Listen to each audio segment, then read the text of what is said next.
অর্থ করেছেন। মানুষ যা চাক না কেন, ওই বান্দার চাওয়ার মধ্যে যেটা তার জন্য কল্যাণকর, ওই কল্যাণকর সব কিছু আল্লাহ বান্দাকে দান করেছেন। সুবহানাল্লাহ।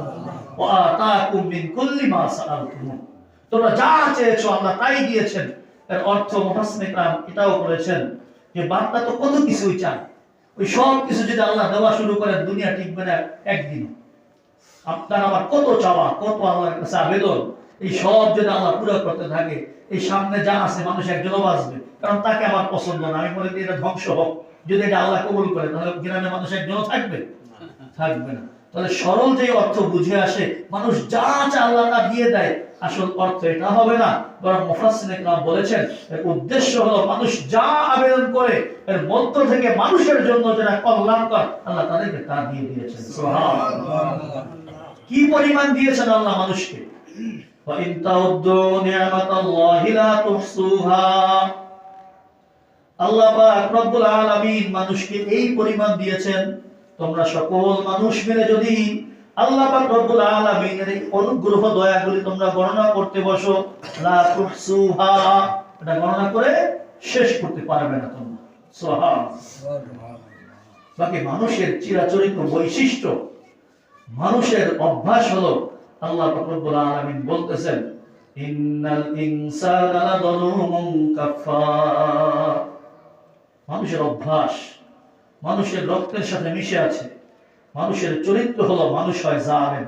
ইন্নাল ইনসান লাযালুমুন, আল্লাহ দুইটা শব্দ ব্যবহার করেছেন। নাম্বার 1, মানুষ হলো জালেম। জালেম মানে জুলুম শব্দের অর্থ কি? জুলুম থেকে জালেম আসছে। জালেম যে ব্যক্তি তার বৈশিষ্ট্য হয় জুলুম করা। কি করা? জুলুম যে করে তাকে বলা হয় জালেম। জুলুম কাকে বলে? জুলুম বলা হয় যেই জিনিসকে যেখানে রাখা দরকার সেখানে না রেখে অন্য জায়গায় রাখার নামই হলো জুলুম। উদাহরণস্বরূপ, আমার মাথায় টুপি আছে, আমি যদি টুপিটাকে মাথায় না রেখে পার নিচে রাখি, এটার নামই জুলুম। এটার নাম কি? টুপি রাখার স্থান কোথায়? মাথায় রাখা দরকার। আমি টুপি মাথায় না রেখে সেটাকে পায়ের নিচে রাখলাম, নাউজুবিল্লাহ, তাহলে এটা কি হবে? এটার নামই হলো জুলুম।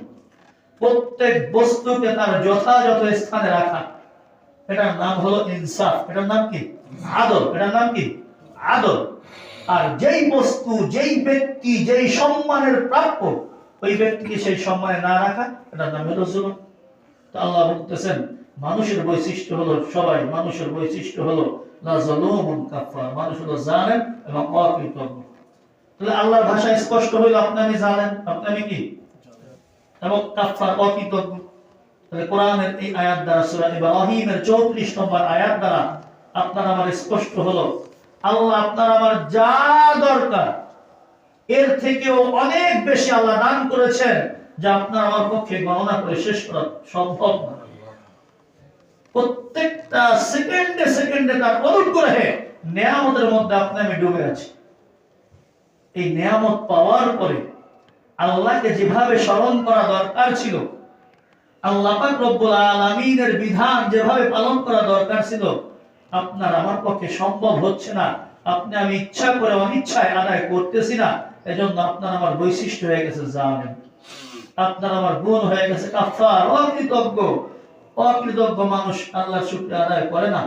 অকৃতজ্ঞ আল্লাহর নিয়ামত পাওয়ার পরে তাদের যা করা দরকার ছিল, যেভাবে রবের বিধান পালনের দরকার ছিল, করে না, এটা হলো জালেম। আল্লাহ এই সূরা ইব্রাহিমের 34 নম্বর আয়াত দ্বারা প্রমাণ হয়ে গেল আপনি আমি জালেম, অপরাধী। আপনি আমি কি? অপরাধী। এবার আসেন রাসূল কি বলে একটু শুনুন। রাসূল বলতেছেন ক্বালা নবী সাল্লাল্লাহু আলাইহি ওয়াসাল্লাম আলা কুল্লুকুম খাত্তাউন। রাসূল ঢালাও হয়ে বলেন আলা, আমার উম্মতেরা সাবধান, আমার উম্মতেরা সবাই খেয়াল করে শোনো, আমার উম্মতেরা মনোযোগ দাও, সবাই আমার এই বাণীটা শোনো। কুল্লুকুম খাত্তাউন, তোমরা সবাই পাপিষ্ঠ। কুল্লুকুম খাত্তাউন, অপরাধকারী। খাত্তা শাব্দিক খাতিআতুন থেকে আসছে, অর্থ ভুল করা। খাতাউন অর্থ ভুল করা, সেখান থেকে খাত্তাউন একটা শব্দ। খাত্তাউন শব্দ যারা আরবি ব্যাকরণ বোঝে তারা বলবে আরবি ব্যাকরণের ভাষায় এই শব্দটাকে বলা হয় ইসমে মুবালাগা। কি বলা হয়? ইসমে মুবালাগা। মুবালাগা শাব্দিক অর্থ হলো যার মধ্যে আধিক্যতার অর্থ পাওয়া যায়। একটা কাজ একবার হলে সেটাকে মুবালাগা বলা যায় না। কোন কাজ বার হতে থাকে তাকে বলে মুবালাগা। রাসূল বলেন খাত্তাউন, রাসূল বলেন কি খাত্তাউন, যে আমার উম্মতরা তোমরা বার ভুলকারী, বার অপরাধকারী, একই অপরাধ বার আপনি আমি করি কি করি না বলেন? একই অপরাধ বার করতেছি না, বার জানি এটা গুনাহ, তারপর আবার সেই গুনাহ লিপ্ত হইতেছে। রাসূল বলেন খাত্তাউন। তো রাসূল খাত্তাউন মুবালাগার সিগা ব্যবহার করলেন। আল্লাহ পাক রব্বুল আলামিন বলেন যুলুম এবং কাফার, এই দুটো মুবালাগার অর্থ। এই দুটো কিসের শব্দ? ইসমে মুবালাগা বলা হয়। আদিক অর্থ দেয় মানুষ অতি মাত্রায় অকৃতজ্ঞ, মানুষ অতি মাত্রায় নিজের আত্মার প্রতি জুলুম করে। তাহলে আল্লাহর কোরআনের আয়াত দ্বারা আপনি আমার প্রমাণ হইল আপনি আমি জালেম, আপনি আমি অকৃতজ্ঞ। রাসূলও বলতেছেন আপনি আমি বার অপরাধ করেন। এবার আপনার আমার একটু বিবেক খাটাই। আল্লাহ এবং রাসূল যে কথা বললেন, আপনার আমার উপর একটু সবাই যার ব্যাপারে একটু ধারণা করি। আল্লাহ যে কথাটা বলছেন এটাকে 100% সত্য বলছেন কি বলেন নাই? বলেন। আপনি নিজে আমার উপর যদি একটু অনুমান করি, একটু কিয়াস করি, রাসূল যে কথা বলছেন বান্দা তুমি বার অপরাধকারী, কথা কি আপনি মানতে রাজি কিনা? স্বীকার করতে বাধ্য কিনা? একই অপরাধ বার করতেছি। তাহলে এবার আসুন আল্লাহ পাক রব্বুল আলামিনের পবিত্র কোরআনের ভাষা দ্বারা আপনি আমি বুঝলাম আপনি আমি বড় জালেম গুনাহগার। রাসূলুল্লাহ সাল্লাল্লাহু আলাইহি ওয়াসাল্লামের হাদিস দ্বারা প্রমাণ হয় আপনি আমি বড় গুনাহগার। আপনি আমি যখন নিজের উপর একটু অনুমান করলাম, যখন একটু চিন্তা করলাম, আপনার আমার চিন্তার ফলাফল এটাই দাঁড়াইলো আসলে আমি অনেক বড় গুনাহগার। একই গুনাহ সকালে করি, মনে করে এই গুনাহটা ছেড়ে দেব, দুপুরে আবার সেই গুনাহ করতেছি, দুপুরবেলা আবার মনে করি ভুল হয়েছে, এই গুনাহ করা উচিত হয়নি, বিকালবেলা একই গুনাহ আবার লিপ্ত হইতেছি, বিকালবেলা আবার একটু যখন অনুভূতি আসে চিন্তা করি গুনাহটা করা উচিত হয় নাই, সন্ধ্যার পরে আবার ওই একই গুনাহে লিপ্ত হইতেছি। যখন আপনি আমি নিজের ব্যাপারে চিন্তা করলাম, প্রমাণ হয়ে গেল আসলে আমি তো অপরাধী, আমি তো গুনাহগার। এখন এই গুনাহগারের উচিত কি?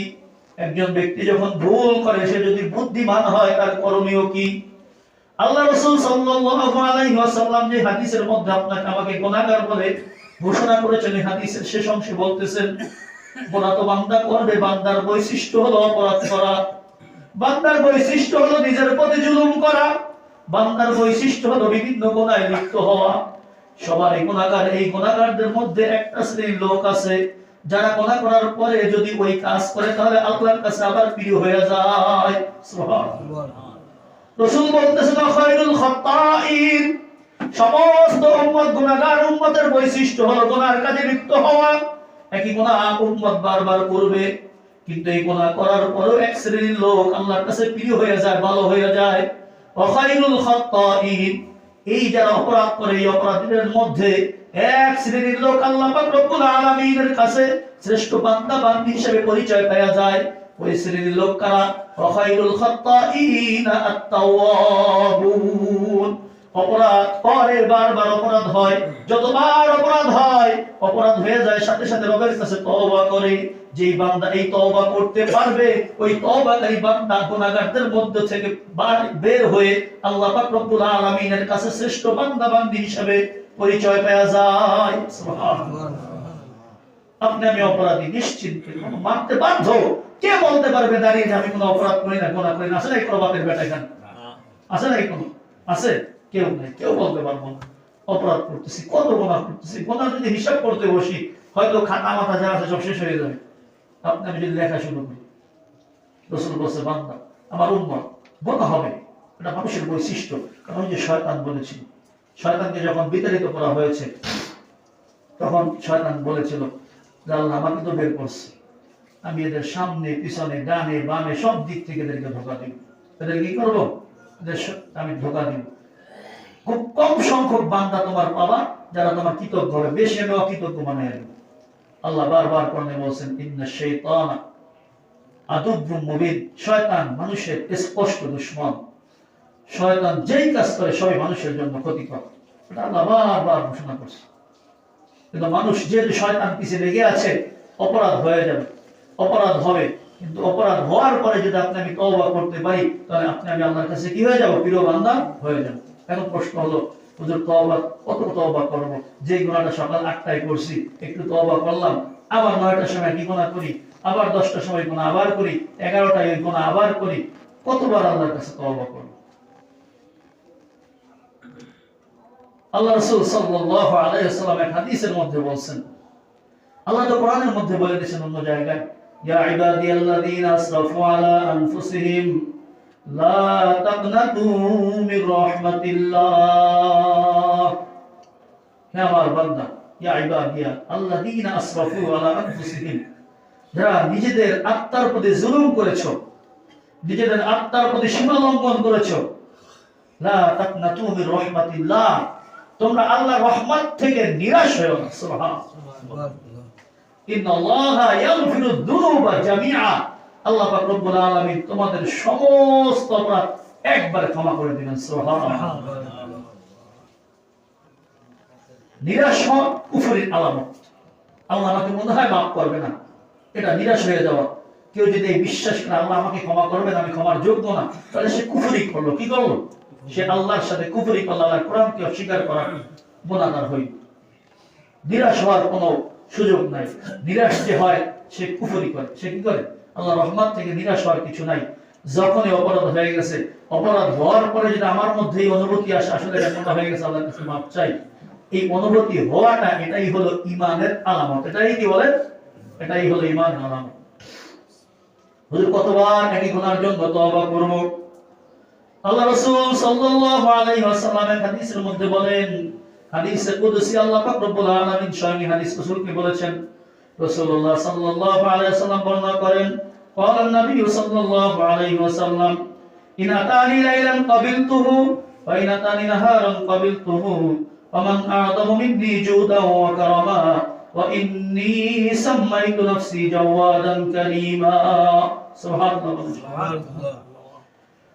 ইন আতানি লাইলান, বান্দা সারাদিন তুমি গুনাহ করেছো, বিভিন্ন গুনাহে লিপ্ত হয়েছো। যখন সন্ধ্যা হলো, তোমার মধ্যে অনুভূতি আসলো আমি দিনের বেলা যে গুনাহ করেছি, মুমিন মুসলমান হিসেবে এই গুনাহ করা আমার উচিত হয় নাই, এই কাজটা করা আমার কিছুতে উচিত হয় নাই। তুমি সারাদিন গুনাহ করার পরে সন্ধ্যাবেলা, রাতের বেলা আমি রব্বুল আলামিনের কাছে আসলাম, মালিক ভুল করে ফেলেছি, মাওলা গুনাহ করা উচিত হয় নাই। তুমি যে কোনো ভাষায় বলো, আরবিতে তওবা করতে হবে, বিষয়টা এমন না। তওবার মানে হলো আমি যে কাজ করেছি এই কাজে লজ্জিত হওয়া, লজ্জিত হয়ে আল্লাহর কাছে এই শপথ করা, মালিক সামনে এই গুনাহ আর করব না, সামনে এই গুনাহ আমি আর করব না। তোমার যখন স্মরণ হইল আমার গুনাহ হয়ে গেছে, দিনের বেলা আমি যত গুনাহ করেছি, রাতের বেলা আল্লাহর কাছে হাত পাতলাম, ইন আতানি লাইলান ক্বাবিলতুহু, মালিক ঘোষণা করতেছেন, বান্দা তুমি রাতের বেলা আমার কাছে তওবা করবা, আমি মাওলা তোমার তওবাকে কবুল করব। সুবহানাল্লাহ। ওয়া ইন আতানি নাহারান ক্বাবিলতুহু, দিনের বেলা যে কোনো সময় তুমি আমার কাছে আসবা, ওয়া ইন আতানি নাহারান, দিনের বেলা যে কোনো সময় আসবা, ক্বাবিলতুহু, আমি রব্বুল আলামিন তোমার তওবাকে কবুল করার জন্য প্রস্তুত। সুবহানাল্লাহ। নির্দিষ্ট কোনো সময় নেই যে সময় তওবা করলে মনে হয় তওবা কবুল হবে না। রব্বুল আলামিন বলেন, বান্দা রাতের যে সময় তোর মনে হয় আমি রবের কাছে মাফ চা, আমি রব্বুল আলামিন তোকে ক্ষমা করার জন্য প্রস্তুত। ও বান্দা, দিনের বেলা তোর মধ্যে অনুভূতি আসলো এই গুনাহ করা আমার উচিত হয় নাই, বান্দা তুই দিনের বেলা যে কোনো সময়, যে কোনো জায়গায়, যে কোনো মুহূর্তে মসজিদে এসে তওবা করতে হবে, বিষয়টা এমন নয়। নির্দিষ্ট কোনো জায়গায় কি তওবা করতে এবং নয়, বান্দা তোর যখন যেই জায়গায় তোর স্মরণ হয়েছে, তুই বাথরুমের মধ্যে আসো, আমি রবের কাছে মনে মনে মাফ চা, আমি রব্বুল আলামিন তোকে ক্ষমা করার জন্য প্রস্তুত। সুবহানাল্লাহ। যখন আমার মধ্যে অনুভূতি আসে সাথে সাথে তওবা করব, সাথে সাথে আস্তাগফিরুল্লাহ, মালিক ভুল হয়েছে মাফ করে দেন। এই তওবা করার লাভ কি? কোন সময় আপনার আমার অন্তর আর জবান এক হয়ে যাবে, ওই মুখ থেকে যেটা বের হইতেছে মনের মধ্যে ওই ব্যথাটা আছে, জবান আর অন্তর যখনই এক হয়ে যাবে, নিশ্চিন্তে থাকেন আল্লাহ পাক রব্বুল আলামিন জীবনের সব গুনাহ মাফ করে দিবেন। সুবহানাল্লাহ। রব্বুল আলামিন আরো বলতেছেন, ও বান্দা তুই মনে করতেছ আমি এত অপরাধ করছি, মালিক কি আমাকে মাফ করবে, আমি কি ক্ষমা পাওয়ার যোগ্য? রব্বুল আলামিন বলতেছেন, বান্দা নিরাশ হয়ো না, আমান আ'যামু মিন্নি জুদান ওয়া কারামা, আমার থেকে বড় দানশীল, আমার বড় মত বড় দয়াবান আর কেউ নাই। সুবহানাল্লাহ। ওয়া ইন্নী সাম্মাইতু নাফসি, আমি রব্বুল আলামিন আমি নিজের নাম রেখে দিয়েছি জাওয়াদান কারীমা, সব থেকে বড় দাতা এবং সব থেকে বড় দয়াবান, সব থেকে বড় দানশীল। সুবহানাল্লাহ। রব্বুল আলামিন বলতেছেন আমি নিজে সবথেকে বড় দাতা, সবথেকে বড় ক্ষমাশীল, আমার থেকে দেওয়ার মতো বড় আর কেউ নাই, আমি সবথেকে বেশি দিই। বান্দা তুমি অপরাধ করছো, মাপ চাইলে আমি রব্বুল আলামিন ক্ষমা করে দেব। যখনই মাপ চাইবা, দিনের বেলা চাও, সকালে চাও, দুপুরে চাও, বিকেলে চাও, সন্ধ্যায় চাও, সন্ধ্যায় চাও, রাতে চাও, শেষ রাতে চাও, যখনই চাইবা, দিনে চাও, রাতে চাও, সব সময় মাফ করে দেব। সুবহানাল্লাহ। মানে মাপটা যে পাবো, কতটুকু মাপ পাবো, কতটুকু অপরাধ মাফ হবে, এখানে তো রাসূল এই হাদিসের মধ্যে বললাম রব্বুল আলামিন বলতেছেন যখনই মাপ চাইবা মাফ করে দেব। অন্য হাদিসের মধ্যে আল্লাহ রাসূল বলতেছেন ক্বালা নবী সাল্লাল্লাহু আলাইহি ওয়াসাল্লাম আত-তাইবু মিনাল যামবি কামান লা যামবা লাহু। বান্দা যখন অপরাধ করে, অপরাধ করার পর যখন তার অপরাধের অনুভূতি আসে, লজ্জা জাগে তার মনের মধ্যে, এরপরে যখন সে আল্লাহর কাছে তওবা করে, এখানে রাসূল বলেছে আত-তাইব, অন্য জায়গা বসে তাওয়াব, বারবার যে তওবা করে, কিন্তু এখানে রাসূল বলেছে আত-তাইবু মিনাল যামবি, এমন একজন তওবাকারী আল্লাহর কাছেও আছে, এমন এক বান্দা আছে যে এমন তওবা করে আত-তাইবু মিনাল যামবি কামান লা যামবা লাহু, ওই বান্দা তওবা করার পরে তার জীবনের কোনো অপরাধ আর তার আমলনামায় থাকে না। সুবহানাল্লাহ। এখানে রাসূল তাইব বলছে, আত-তাওয়াব মানে যে বারবার তওবা করে, তাইব মানে একবার। এমন কিছু তওবা আছে, এমন একটা তওবা হবে যেই তওবাকে কোরআনের ভাষায় বলেছে তাওবাতান নাসুহা। যদি খাঁটি তওবা একবার বান্দা করতে পারে, বান্দার জবানে যেই কথা অন্তরে সেই ব্যথা, বান্দার জবানে যেই কথা অন্তরে সেই ব্যথা, কথাটা বুঝেন, অর্থ বুঝতে হবে, গভীর বিষয়। জবানে যেটা, জবানের কথা অন্তরে ব্যথা, জবানে কথা অন্তরে ব্যথা, মানে ভুল করছি, বলা উচিত হয় নাই, মুখ থেকে যেটা বের হইতেছে অন্তরে সেই ব্যথাটা আছে। যদি এমন অন্তরে ব্যথা নিয়ে জবান থেকে কোনো বান্দা যদি একবার তওবা করতে পারে, রব্বুল আলামিন বলেন, আল্লাহ রাসূল বলেন, ওই বান্দার আমলনামায় কোনো গুনাহ থাকে না। শুধু কি গুনাহ মাফ করে দেন, কোরআনের মধ্যে আল্লাহ রব্বুল আলামিন বলে দিয়েছেন তওবা যদি তওবার মতো হয়, তওবা যদি তওবার মতো হয়, তওবা যদি তওবার মতো হয়, রব্বুল আলামিন শুধু গুনাহ মাফ করবেন এতটুকুর মধ্যে সীমাবদ্ধ নয়, বরং ফাউলাইকা ইউবাদদিলুল্লাহু সাইয়্যাতিহিম হাসানাত। তওবার মতো তওবা যখন বান্দা করতে পারবে, অপরাধ মাফ হবে তো হবেই, ওই বান্দার জীবনে যত অপরাধ আছে ওই অপরাধগুলিকে আল্লাহ পাক রব্বুল আলামিন নেকের দ্বারা পরিবর্তন করে দিবেন। সুবহানাল্লাহ। তওবাটা তওবার মতো হতে হবে। কিন্তু আমি মুখে মুখে তওবা করলাম, অন্তরে ব্যথা নাই। আমি মুখে মুখে তওবা বললাম, মানুষের সামনে তাসবিহ নিয়ে শুধু তওবা তওবা আস্তাগফিরুল্লাহ, অন্তরের মধ্যে হইল আমার, অন্তরের মধ্যে হইল অন্তর কালা, অন্তরের মধ্যে গুনার ইচ্ছা। মুখে মুখে মানুষকে শুধু শুনে আমি বড় বুজুর্গ পাগড়ি পরলাম, রুমাল একটা গাড়ি নিলাম, জুব্বা একটা পরলাম, সুন্দর পাগড়ি পরে মানুষের সামনে শুধু তওবা তওবা করি, মানুষের সামনে শুধু সুবহানাল্লাহ সুবহানাল্লাহ মানুষকে শোনাই, কিন্তু অন্তরের মধ্যে বেঈমানি, অন্তরের মধ্যে নেমখারামি, অন্তরের মধ্যে গুনার আশা। যদি এমন থাকে, কোন এক কবি বলেন তওবাদার লফজ সুবহাদার কফ তওবা বারলাব, সুবহাদার কফ তওবা বারলাব দিল पर शौक़े गुनाह, सुबहादर कफ तौबा बरलब दिल पर शौक़े गुनाह, मासियत राखंदा भी आयत पर इस्तिगफार मा। हाथे तस्बीह सुबहादर कफ तौबा बरलब, জবানে তওবা, জবানে শুধু আস্তাগফিরুল্লাহ আস্তাগফিরুল্লাহ, এভাবে চলতেছে মানুষের সামনে, মানুষকে দেখানোর জন্য এই অবস্থা আমার। সুবহানার কাফ তওবা বারলাহ দিল पर শৌকে গুনাহ, কিন্তু অন্তরের মধ্যে গুনার প্রতি আকর্ষণ, অন্তরের মধ্যে গুনার কোনো, অন্তরের মধ্যে গুনার প্রতি ভালোবাসা। যদি এমন হয়, শায়ের বলতেছেন মাসিয়াত রাখান্দা মি আয়াত বার ইস্তিগফারে মা, যেই গুনার জন্য তুমি তওবা করো, ওই গুনাহ তোমার এই তওবা দেখে গুনাহ নিজে হাসতে হাসতে সে চলে যায়। মাসিয়াত রাখান্দা মি আয়াত বার ইস্তিগফারে মা, আপনার আমার তওবা তো এমন, যেই তওবা হলো জবানে শুধু মানুষকে শুনে আস্তাগফিরুল্লাহ আস্তাগফিরুল্লাহ, কিন্তু অন্তরের মধ্যে ব্যথা আসে না। যখন গুনাহ করার পরে অন্তরের মধ্যে ব্যথা আসবে না, তাহলে বুঝতে হবে আমার ঈমান মনে হয় অনেকটা কমে গেছে। গুনাহ করার পর মুমিনের অন্তর তো ব্যথা হইতে হবে, গুনাহ করার পর মুমিনের অন্তর তো জ্বলে যাবে, এমন একটা পরিস্থিতি হতে হবে।